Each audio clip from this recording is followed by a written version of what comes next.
as we just talked about, there's will be some differences, if you compare Chinese pipe smokers to US pipe smokers to the European pipe smokers. What are the key differences as you can see? I mean, if you compare American pipe smokers to Chinese pipe smokers in terms of aesthetics, the smoking habits, and then the pipe behaviors.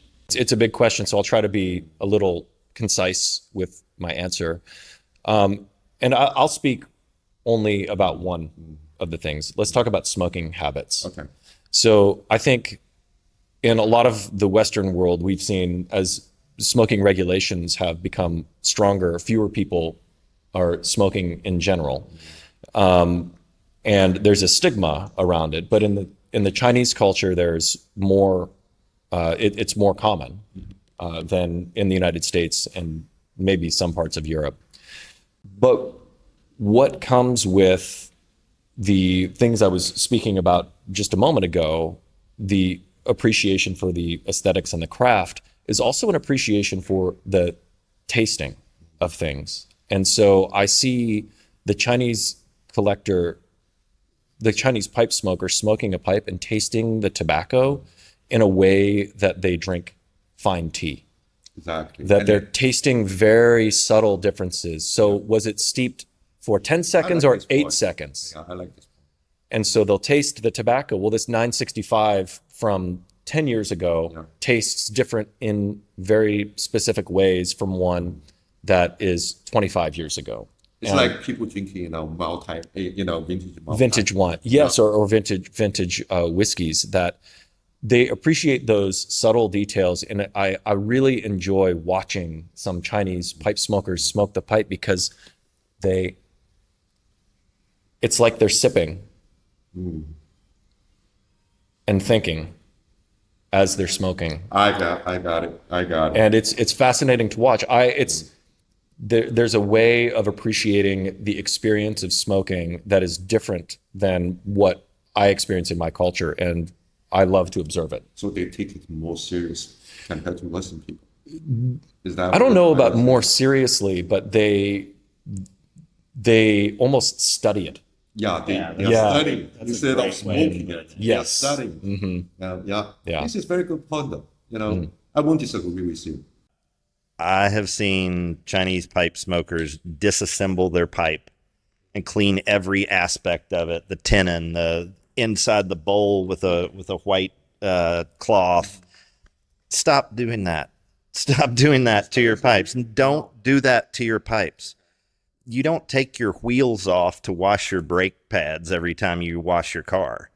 Just let it do what it does. The patina flavor. Exactly. The moisture will dissipate and then you can continue to smoke it, but you don't risk snapping a tenon or breaking the shank, just making the pipe less than it could be with good intentions to keep it nice and value it, cherish it, etc.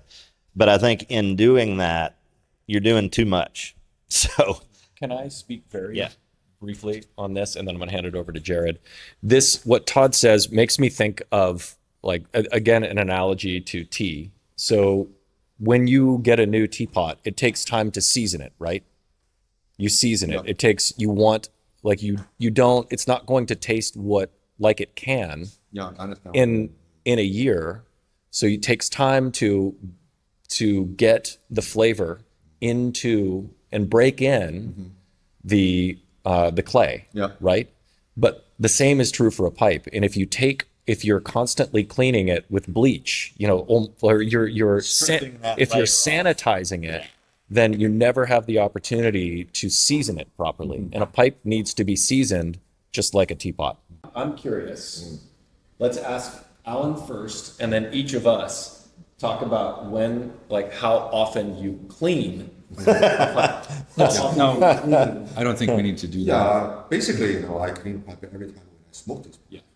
But just simply use a pipe cleaner or maybe few pieces of tissue papers to clean the chamber. That's it. how about you? Once a year.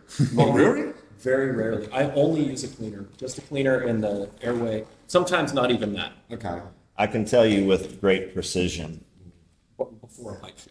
So, so far, it looks like the answer is every 19 years or so, since this was made in 2006.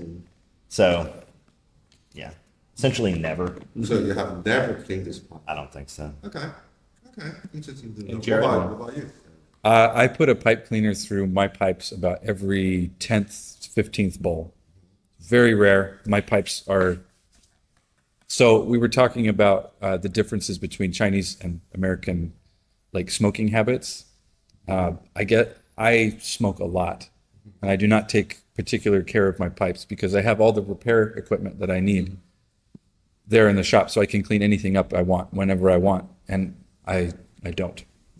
Yeah, this could be a very interesting topic and yeah. discussion for us just have, to share with the local pipe smokers, you don't need to clean the pipes every time you smoke. Right? You definitely don't need to. Different kinds of cleaning. So there's like the basic cleaning, which is just the pipe cleaner, and then there's a deep clean, which is reaming the chamber, reaming the airways with a drill bit, and polishing the pipe, and that should be very rare. Yeah. I also have seen someone to use the pipe cleaner and then put in a glass of whiskey, alcohol. to clean that, use a little bit of alcohol to clean the airways. It sounds like you like to enhancing the flavor for a pipe. Sure.